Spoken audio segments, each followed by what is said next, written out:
하나님 아버지와 그리스도 예수 우리 주께로부터 은혜와 긍휼과 평강이 말씀을 듣고 기도하시는 모든 성도님들에게 있기를 축원합니다. 김영하 작가가 쓴 여행의 이유라는 책이 있습니다.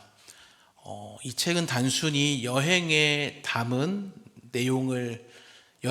내용을 담은 여행기라고 생각할 수 있는데, 사실은 이 작가가 여행을 통해서 얻은 경험들과 또 삶의 의미에 대해서 성찰하는 에세이 책이 바로 이 여행의 이유라는 책입니다. 따라서 이 책은 여행이 주는 철학적인 의미와 감정적인 변화를 탐구하는 내용이 담겨 있습니다. 그러니까 그냥 여행에는 그냥 단순히 갔다 오고 즐기는 그 정도 수준이 아니라, 여행에는 명확한 이유와 목적이 있을 뿐만 아니라 우리에게 가져다 주는 어떠한 분명한 의미가 있다라고 이 책은 말하고 있는 것입니다. 갑자기 여행 얘기를 하니까 이제 여행을 가고 싶진 않으신가요? 오늘 본문은 이제 예수님께서 제자들과 예루살렘으로 올라가시는 내용이 등장을 하는데, 이 부분을 소위 이제 학자들은 예루살렘 여행에 대한 본문이다라고, 예루살렘 여행이라고 부릅니다. 보통 여행이라고 하면 관광이나 휴양을 생각하기 쉬운데, 이 여행의 최종적인 목적지는 이제 명확합니다. 누가복음 9장 31절을 보시면, 영광 중에 나타나사 장차 예수께서 예루살렘에서 별세하실 것을 말할세라고 말씀하고 있기 때문입니다. 그러니까 예수님이 예루살렘으로 여행을 가시는 그 최종 목적은 뭐라는 거예요? 십자가에 달리시기 위해서 예루살렘으로 여행을 떠나고 계신다라는 거예요. 이것이 예루살렘 여행의 최종 목적이자 이유라고 할 수가 있는데, 그렇다면 우리는 여기서 한 가지 질문을 하나 던져봐야 됩니다. 그럼 예수님이 십자가에 달리시니까 예수님만 가셔도 될 텐데, 그렇다면 굳이 예수님과 함께 따라가는 이 제자들에게 있어서 예루살렘 여행의 이유는 무엇일까에 대해서 우리가 좀 생각해 보고자 합니다. 오늘 본문이 그것에 대해서 이제 말씀하고 있기 때문인데, 이 시간에 그것을 함께 살펴보고 은혜를 나누고자 합니다. 51절을 보시면 이렇게 말씀을 합니다. 예수께서 승천하실 기약이 차감해 예루살렘을 향하여 올라가기로 굳게 결심하시고 라고 말씀하고 있습니다.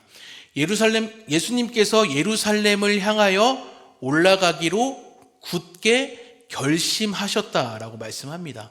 그냥 예수님이 예루살렘으로 가려고 하신다, 예루살렘으로 가신다, 그냥 그 정도 표현을 써도 될 텐데, 굳이 저자는 굉장히 조금 낯설어 보이고 조금 강해 보이는 표현인 결심하셨다라는 표현을 사용했습니다. 원문의 느낌을 살려서 읽으면 얼굴을 굳게 했다라는 뜻을 가지고 있습니다. 성경에서 이 단어가 쓰일 때, 이 표현이 쓰일 때는 주로 어떤 일을 성취하기 위한 분명한 목적을 가지고 굳게 결심했다라는 뜻을 가지고 있는 표현이에요. 예수님이 그러니까 예루살렘으로 가고자 굳게 결심하셨다는 것인데, 왜 굳게 결심하셨겠습니까? 51절 맨 앞에 나오듯이 예수께서 승천하실 기약이 차감해 때문에 그런 거예요. 즉 예수님이 하늘로 올라가실 때가 점점 다가오고 있었기 때문에 그렇다라는 거예요. 하늘로 올라가는 것, 다시 말해 승천이라고 할 수 있는데, 이 승천은 반드시 한 가지를 전제로 하고 있습니다. 그것이 무엇입니까? 십자가의 죽음과 부활을 반드시 전제합니다. 죽음과 부활이 있어야만 이후에 주님께서 승천하시는 거기 때문에, 죽음과 부활 이후에 이루어지는 것이 승천이기 때문에 그렇습니다. 따라서 우리 구주께서 승천하실 기약이 다가오고 있다라는 것을 아셨다라는 것은, 예수님께서 이제 십자가를 져야 하는 때가 다가오고 있었다라는 것을 알고 계셨고 인지하고 계셨다라는 거예요. 그래서 우리 구주께서는 십자가에 달리시는 그 때를 위해 예루살렘으로 올라가기를 굳게 결심하셨다라는 것입니다. 이러한 우리 구주의 결심에 대해 이제 칼빈은 자신의 주석에서 이렇게 말합니다. 만약 그리스도의 마음속에 두려움이나 고민이나 싸움이나 근심이 없었다면 그리스도께서 예루살렘을 향하여 올라가기로 굳게 결심하실 필요가 전혀 없으셨을 것이다 라고 말하고 있습니다. 조금 이제 부정적으로 이제 부정문을 써서 얘기하다 보니까 조금 이해가 어려울 수 있는데, 무슨 말이냐면, 그래, 예수님은 신이니까 아무런 두려움도 없었을 거야가 아니라고 지금 칼빈이 이야기하고 있는 거예요. 그러니까 예수님의 이러한 결심은 그냥 이루어진 것이 아니라 십자가를 지러 가시기까지 우리 예수님도 두려움이 있었고, 고민이 있었고, 한숨이 있었고, 싸움이 있었고, 근심이 있었다라고 지금 말하고 있는 것입니다. 그러한 근심이 우리 주님에게서도 있었다라는 거예요. 그럼에도 불구하고 우리 구주께서는 십자가라는 극한의 고통과 두려움 앞에서도 우리를 사랑하시는 시선을 놓치지 않으셨다라는 겁니다.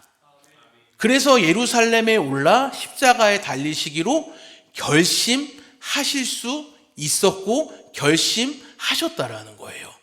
자녀를 사랑하기 때문에 자녀를 낳는 해산의 고통을 기꺼이 감수하는 부모의 마음처럼 말입니다.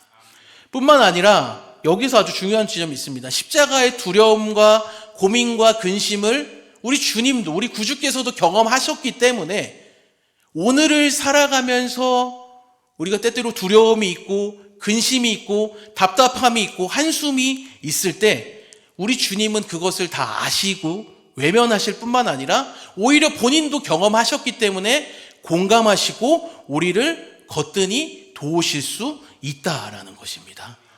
히브리서 4장 15절을 보시면 우리에게 있는 대제사장은 우리의 연약함을 동정하지 못하실 이가 아니요 모든 일에 우리와 똑같이 시험을 받으신 이로되 죄는 없으시니라 라고 그래서 말씀하고 있는 거예요. 사랑하는 여러분, 한숨이 나는 상황에서도 우리를 사랑하사 십자가를 지러 가기로 결심하신 주님처럼 이제는 우리의 차례가 그렇다는 거예요. 우리도 역시 주어진 그 삶의 자리에서 그리스도께 더욱 시선을 고정해야 할 줄을 믿습니다. 우리를 변함없이 또다시 반복되는 일상에서 무너뜨리는 상황들이 우리에게 계속해서 반복될 것이고 그런 가운데서도 변함없이 우리를 사랑하신 주님을 우리도 또한 더욱 사랑하기로 결정하고 결심하는 은혜가 있기를 간절히 소망합니다.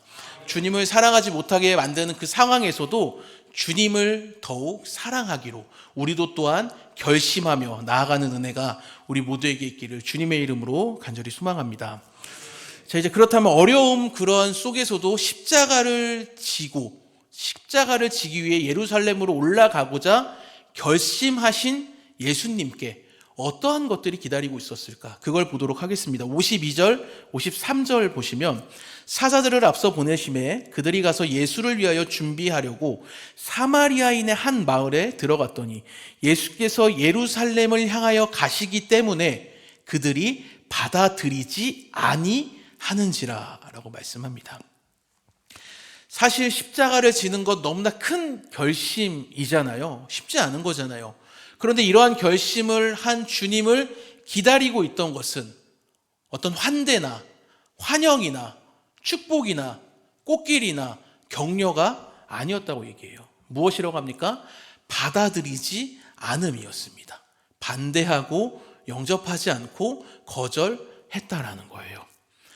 사실 이러한 반대는 그 사마리아의 입장에서는 어떻게 보면 좀 자연스러운 것이었습니다. 사마리아 사람들은 유대인들에게 있어서 순수한 신앙을 타협하고 혼합적인 종교를 만든 사람들로 여겨졌기 때문에 사실 유대인들이 먼저 사마리아인들에게 그러한 편견을 가지고 사람들을 대했었거든요. 그래서 사람들은 너무나도 자연스럽고 자체 방어적으로 적대적으로 유대인들을 대할 수밖에 없었던 거예요. 자신들을 이방인처럼 여기고 오히려 자신들을 피해 다니는 그 유대인들을 그들도 역시 반대하고 적대했던 거죠. 하지만 그것이 그리스도에 대한 거절의 이유와 근거가 될 수는 없음에도 불구하고 사마리아 사람들은 그저 자신들이 받은 대로 되돌려 준다라는 마음으로 그리스도를 거절하고 주님을 영접하지 않고 있다는 거예요. 이러한 사마리아의 적대적인 모습들, 반응에 대해 제자들은 이렇게 반응을 합니다. 54절을 보시면 제자 야고보와 요한이 이를 보고 이르되 주여 우리가 불을 명하여 하늘로부터 내려 저들을 멸하라 하기를 원하시나이까? 라고 말하고 있습니다. 자신들을 반대하고 예수님을 반대하는 사마리아 사람들에게 뭐 하고 싶다는 거예요? 야고보와 요한은 하늘에서 불을 내려 저들을 멸하겠다라는 말하는 거죠. 그러니까 갑자기 왜 하늘에서 불을 내리겠다고 할까? 이것은 구약에서 엘리야가 했던 모습의 배경을 가지고 있습니다. 열왕기하 1장 10절을 보시면 엘리야가 50부장에게 대답하여 이르되 내가 만일 하나님의 사람이면 불이 하늘에서 내려와 너와 너의 50명을 살을지로다 하며 불이 곧 하늘에서 내려와 그와 그의 군사 50명을 살랐더라 라고 말씀합니다.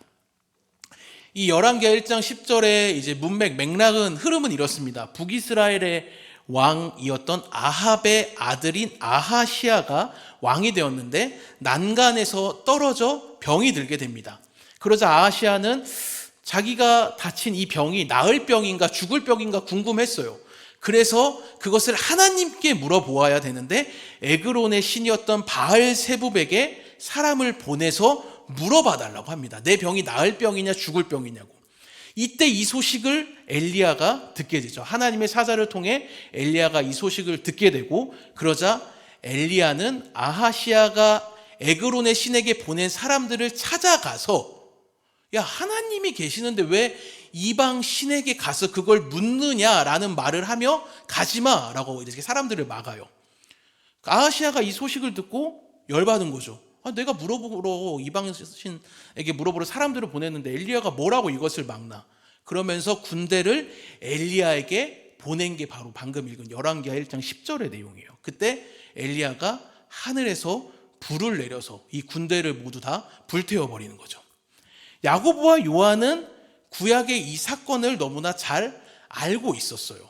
그래서 자신들과 예수님을 거부한 사마리아에 불을 내려 심판해야 한다라고 지금 말하고 있는 거죠. 그냥 홧김에 화가 난 건 사실이지만 아무 근거 없는 말이 아니라 이들은 성경의 근거에서 자신들의 심판을 정당화하고 있고 그러한 모습으로 지금 야고보와 요한은 예수님에게 말하고 있다라는 거예요. 바꾸어 말하자면 자신들의 믿음의 조상이었던 엘리야가 했던 방식으로 자신들을 반대하는 사람들에게 불을 내려 심판해도 된다라며 소위 그게 전통이다. 그렇게 우리의 조상도 했었다라면서 자신들의 심판을 정당화하려고 하고 있지는 않냐라는 거예요. 그러나 잘 아시듯이 하나님 나라의 원리는 어떻습니까? 하나님 나라는 결코 권력이나 힘이나 심판으로 세워지는 나라가 아닙니다. 우리 주님이 이 땅에 오신 이유가 계속해서 그걸 말씀하시거든요. 내가 이 땅에 온 것은 심판이 아니라 구원을 위해서 왔다라고 말씀하기 때문에 그렇습니다. 요한복음 3장 17절을 보시면 우리 같이 한번 읽겠습니다. 하나님이 그 아들을 세상에 보내신 것은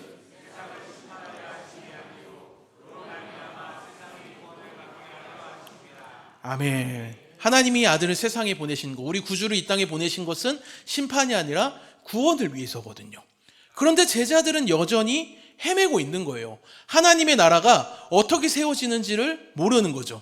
예수를 따른다 하면서 복음이 진짜 무엇인지를 알지 못했던 거예요. 아니 알았다 해도 그것을 행할 실력은 전혀 없었던 거예요. 그래서 하늘에 불이나 내려서 엘리야도 그러지 않았냐면서 우리의 조상도 그랬다면서 저들을 심판해야 된다고 예수님께 말했던 겁니다. 그러니까 우리 예수님이 가만히 계실 수가 없죠. 가르치셔야 되거든요. 그래서 제자들에게 이렇게 말씀을 하세요. 55절과 누가복음 9장 55절과 56절을 보시면 예수께서 돌아보시며 꾸짖으시고 함께 다른 마을로 가시니라 라고 말씀합니다. 사실 이렇게만 나왔으니까 주님이 제자들을 어떻게 꾸짖으셨을지를 사실 알 방법이 없거든요. 뭐 체벌을 하셨을지 아니면 오은영 박사님처럼 잘 타일렀을지 사실 알 길이 없는데 그 성경이 있으시면 55절에 각주가 달려 있어요. 거기 각주를 잘 보시면 55절의 경우 다른 사본에는 이런 내용이 있다라고 하면서 나와요. 자막에도 나오거든요. 한번 보시면 이르시되 너희는 무슨 정신으로 말하는지 모르는구나. 인자는 사람의 생명을 멸망시키러 온 것이 아니요 구원하러 왔노라 하시고 라고 다른 사본에도 이런 기록이 있다라는 내용이 나와요. 그러니까 우리가 짐작해 볼 수 있지만 이 내용을 통해서 예수님이 제자들에게 꾸짖으시고 가르치고자 했던 교훈을 알 수가 있죠. 그건 뭐예요? 제자들은 아직도 예수님을 잘 모른다는 거예요. 그렇게 예수님 몰래 모든 것을 버리고 자신들의 열과 성과 모든 열심을 다해서 주님을 따르고 섬긴다고 했지만 그들의 내면 깊은 곳에는 여전히 예수님을 향하기보다는 자신들을 향하는 모습이 있었다라는 거예요. 바꾸어 말하자면 예수님이 원하시는 방식으로 예수님을 따르기보다는 제자들 자신들이 자기들이 원하는 방식으로 예수님을 따라가고 있었다라는 거예요. 아니 어쩌면 자신들이 원하는 방향으로 예수님 그렇게 하시면 안 돼요. 심판해야죠. 라면서 오히려 예수님을 자신들이 원하는 방식으로 방향으로 끌고 가려고 했을지도 모른다라는 겁니다. 이렇게 제자들이 추구하는 그 방식은 뭐였어요? 제자들이 추구하는 방식은 힘으로 세상을 이기는 것이었어요. 이스라엘을 끝없이 억압하는 그 지긋지긋한 로마를 다윗과 같은 메시아가 나타나 완벽하게 물리치는 것, 그것을 위해 우리가 강해지고 힘을 기르고 싸우고 투쟁하고, 이것이 제자들이 원하는 방식이었다라는 거예요. 그래서 구약에 그 걸출했던 선지자 엘리야의 사례를 들이대면서 하늘에서 불을 내려야 합니다 라고 예수님에게 말했다라는 거예요. 그러나 이것은 주님이 원하시는 방식이 아니었거든요. 우리 주님이 원하시는 방식은 무엇입니까? 힘으로 세상을 이기는 게 아니라 죽음으로 세상을 이기는 것이었습니다. 죄로 가득한 이 세상과 같은 방식으로 너희도 강해지니까 우리도 강해져서 똑같이 대등해지고, 아니 더 초월적인 능력을 발휘해서 싸우고 투쟁하고 힘을 기르고 강해지려고 하지 않으셨다는 거예요. 오히려 죽음으로 세상을 이기는 십자가의 길, 이것이 예수님이 가시는 길의 방식이었다라는 것입니다. 그래서 예수님은 제자들에게 55절 각주에 있는 말씀처럼 말씀하셨던 거예요. 인자는 사람의 생명을 멸망시키러 온 것이 아니요 구원하러 왔노라 라고 말씀하신 것입니다. 그리고 제자들에게 그렇게 하면 안 된다고 가르치셨던 것 아니겠습니까? 오늘날 많은 그리스도인들과 교회가 놓치는 지점이 있습니다. 주님의 방식보단 제자들과 같은 방식으로 힘의 논리로 살아가려고 한다라는 거예요. 그러나 기억하시기 바랍니다. 교회와 성도가 가장 극도로 타락했던 교회 역사는 그 어느 때보다 힘을 많이 가졌을 때였어요. 십자군 전쟁이 그랬고 중세시대가 그랬거든요. 제자들을 꾸짖고 가르치신 예수님은 이제 제자들과 함께 다른 마을로 가십니다. 이어지는 57절부터의 내용이 그것인데, 이 부분에서의 내용은 공교롭게도 주님을 어떻게 따라가야 되는지에 대해서, 주님을 따라가는 것에 대한 내용이 등장합니다. 예수를 따름으로 무언가 한 자리를 차지하려는 사람이 나오고, 예수님 따라가기 전에 아버지를 장사 지낸 후에 예수님을 따라가겠다는 사람도 나오고요. 예수님 잠깐 기다려주세요, 가족에게 작별 인사하고 갈게요 라면서 예수님을 따라가겠다는 사람이 등장을 합니다. 이것들이 의미하는 바가 뭘까요? 겉으로는 주님을 따라간다고 하면서도 실상은 자기의 입맛과 자기의 뜻과 자기의 방식에 맞추어서 주님을 반쪽으로 따라가려고 하는 경우가 있다라는 거예요. 이것을 저는 자기중심적으로 주님을 따라간다라고 말할 수 있을 것 같습니다. 제자들이 그랬다는 것이죠. 그러나 주님이 원하시는 것은 자기중심적인 따름이 아니라 하나님 중심적인 따름인 줄을 믿습니다. 사랑하는 여러분, 길었지만 핵심은 이것입니다. 주님을 따르고자 할 때 우리를 기다리고 있는 것은 꽃길과 환대와 영접보다는 반대와 거절일 수 있다는 점이에요. 그러나 그러한 때에도 우리는 계속해서 주님을 따라가야 한다라는 것. 하지만 동시에 점검해야 할 지점이 있습니다. 그렇게 주님을 따라가는 나의 방식이 자기중심적인 방식인지 하나님 중심적인 방식인지를 우리가 반드시 점검해 보아야 할 줄을 믿습니다. 사랑하는 여러분, 바라기는 이 시간 말씀을 듣는 우리 모든 성도님들이 주님을 따르고자 하는 그 방식이 하나님 중심적인 따름, 그러한 방식이 될 수 있기를 주님의 이름으로 간절히 축원합니다. 그렇다면 좀 더 구체적으로 어떻게 하면 우리가 주님을 바르게 그렇게 따라갈 수 있을까요? 어떻게 하면 하나님 중심적으로 따라갈 수 있는 그 비결은 뭘까요? 오늘도 우리가 주일 아침 이른 시간부터 이렇게 주님 앞에 나와 주일에 실컷 은혜를 받고, 심지어는 예배를 통해 찬양을 통해 하나님의 임재를 누렸음에도 불구하고 이제 돌아서서 일상의 자리에 가면 너무나 쉽게 무너지고 그리스도인의 정체성을 놓치게 되는 것이 우리의 현실이기 때문에 그렇습니다. 그렇다 보니 우리는 이러한 모습들을 마주하면서 어떻게 살아갑니까? 회개만 하는 조금 소극적인 삶을 살고 있지는 않냐라는 거예요. 은혜를 받고 예배를 통해 하나님의 임재를 경험했습니다. 세상에 나갑니다. 또 실패하죠.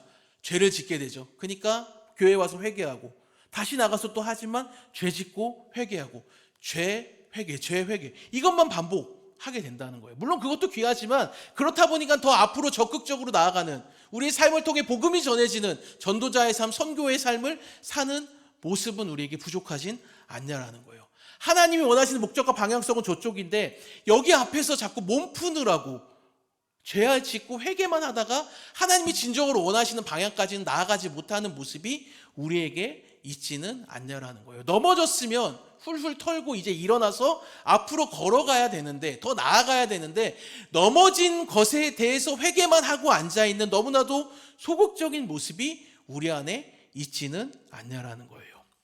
사랑하는 여러분, 그렇기 때문에 우리에게 필요한 것은 다른 게 아니에요. 우리의 힘과 능력과 지혜로는 하나님 중심적인 방식으로 주님을 따라갈 수 없다라는 것을 우리가 먼저 인정해야 합니다. 아무리 결단하고 아무리 기도한다 해도 우리의 힘으로 할 수 있는 게 아니거든요. 바꾸어 말하자면 내 힘과 내 능력과 내 결단과 내 열심으로는 결코 할 수가 없다라는 거예요. 이 말을 바꾸어서 말하자면 우리 내부에 있는 우리의 어떠함으로 가능한 것이 아니라 외부로부터 오는 힘으로만 가능하다는 것인데, 그것은 바로 성령 하나님의 도우심으로만 가능한 줄을 믿습니다. 성령 하나님의 도우심만이 우리에게 하나님 중심적인 방식으로 주님을 따라갈 힘과 지혜를 우리에게 가져다 준다라는 거예요. 아니, 목사님 결국에는 또 성령의 도우심을 구하라는 뻔한 얘기를 한다라고 오해하시면 안 됩니다. 그냥 뭐로 가도 성령만 구하면 장땡이다를 얘기하려는 게 아니에요. 오늘 본문은 그 어떠한 것보다 성령이 강조되고 있고 성령의 인도하심과 도우심을 구해야 한다고 말씀하고 있기 때문에 그렇습니다. 51절을 다시 한번 보시면 예수께서 승천하실 기약이 차감해 라고 말씀합니다. 아까도 살펴봤지만 예수님의 승천은 십자가의 죽음과 부활을 전제로 하고, 그리고 예수님의 이러한 승천은 반드시 또 무엇으로 이어집니까? 성령의 오심으로 이어진다는 것을 우리는 너무나 잘 알고 있습니다. 주님이 이렇게 말씀하셨거든요. 누가복음 24장 49절을 보시면 볼지어다 내가 내 아버지께서 약속하신 것을 너희에게 보내리니 너희는 위로부터 능력으로 입혀질 때까지 이 성에 머물라 하시니라. 아멘. 예수님의 승천 후 제자들은 위로부터 능력으로 입혀질 성령을 받게 됩니다. 그러자 어떠한 일이 일어납니까? 우리가 요즘 주일날마다 사도행전을 통해 말씀을 통해 들으신 것처럼 성령의 능력으로 복음을 거침없이 전합니다. 그리고 기적을 활짝 열어가는 너무나도 찬란하고 영광스러운 제자들의 모습이 나타납니다. 어영부영하며 자신들의 방식과 입맛대로 하늘에서 불을 내려야 된다면서 자신들의 방식으로 주님을 따르던 제자들의 모습과는 완벽하게 대조가 되는 모습이 나타나는 거예요. 무엇 때문에 그렇습니까? 성령 하나님의 도우심으로 가능했다라는 것입니다. 사랑하는 여러분, 그것이 어떻게 이루어졌습니까? 우리 주님께서 십자가에서 죽으시고 부활하시고 승천하심으로 위로부터 임한 성령이 제자들에게 주어졌습니다. 그 결과 제자들은 힘있게 사역을 감당하게 된 줄을 믿습니다. 제자들의 힘과 능력과 어떠함이 아니라 성령의 도우심으로 말미암아 하나님의 선하신 뜻과 지혜가 그들에게 부어졌기 때문입니다. 이것이 바로 이번 한 주간도 우리가 주님을 따르는 순종의 길을 살아갈 수 있는 비결이라는 것입니다. 그렇기 때문에 사랑하는 여러분, 성령의 도우심으로 우리에게 주어진 일상에서 주님을 온전히 따라가는 제자의 삶이 있기를 주님의 이름으로 간절히 축원합니다. 우리의 힘으로는 갈 수 없습니다. 우리의 어떠한 결단과 능력으로는 갈 수 없는 그 길을 우리를 너무나 사랑하셔서 십자가에서 죽으시고 부활하심으로 우리에게 임하신 성령 하나님의 도우심과 능력으로 말미암아 주님이 원하는 방식으로 하나님 중심적으로 예수 그리스도만을 따라가는 은혜가 이 시간 말씀을 듣는 모든 성도님들에게 있기를 주님의 이름으로 간절히 소망합니다. 결론입니다. 오늘 설교의 제목처럼 제자들의 예루살렘 여행에는 여행의 이유가 있습니다. 그것은 바로 주님을 바르게 따라가는 법을 배우기 위해서입니다. 모든 것을 버리고 예수님만 따라간다고 했지만 제자들에게는 여전히 자기중심적인 모습으로 예수님을 따르려는 모습이 있었기 때문입니다. 따라서 이제 제자들은 예수님과의 여행, 이 예루살렘 여행을 통해 명확히 도달해야 되는 지점이 있습니다. 그것은 무엇입니까? 내가 원하는 방식으로 주님을 따르는 게 아니라 주님이 원하는 방식으로 주님을 따라가야 한다라는 것을 말입니다. 동시에 그것은 그들의 힘과 능력으로 되지 않습니다. 그렇기 때문에 성령의 도우심을 구해야 된다는 것도 제자들은 알게 될 것입니다. 모든 것이 무너진 것처럼 여겨져 소망이라고는 하나도 찾아볼 수 없는 십자가라는 죽음의 자리에서 제자들은 그것을 처절하게 배우게 된다라는 거예요. 이것은 오늘을 살아가는 우리에게도 동일하게 적용이 됩니다. 우리가 살아가는 이 인생의 길, 특별히 그리스도만을 따라가야 하는 신자의 삶의 여정, 그 여행의 이유와 최종 목표는 무엇입니까? 신자로 살아가는 우리의 여행의 이유는 무엇인지를 돌아보았으면 합니다. 혹시 제자들과 같이 주님을 따라가는 것이라고 말하지만 그 중심에는 내 자신의 유익과 만족을 위해 따라가는 모습이 있지는 않습니까? 주님과 같은 십자가 희생과 죽음의 방식이 아니라 제자들과 같이 하늘에 불을 내리고 강해지는 방식으로 주님을 따라가고 살아가고자 하고 있지는 않습니까?